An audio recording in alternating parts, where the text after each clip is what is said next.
કરવી છે એના અનુસંધાને પહેલે આપણો સૌથી પહેલો કાર્યક્રમ કર્યો, શંકુ પૂજન અખંડુન કરી, ત્યારબાદ લક્ષ્મીનારાયણ યજ્ઞ કર્યો,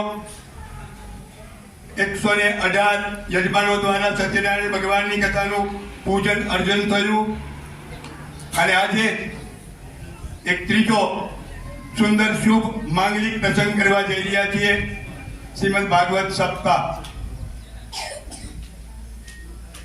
મનમાં વિચાર આવ્યો, એ વિચારની પ્રેરણા આપનાર પરમ પૂજ્ય ભાગવત આચાર્ય પૂજ્ય શ્રી ભાવેશભાઈ રાવળ,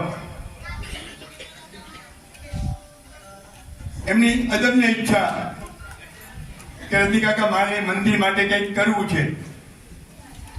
મારા મનમાં જે વિચાર હતો એમણે અનુમોદન આપ્યું, પ્રેરણા આપી, ઉત્સાહ પ્રેર્યો અને આજે આપણે સૌ આ કાર્યક્રમનો લાભ લેવા જઈ રહ્યા છીએ.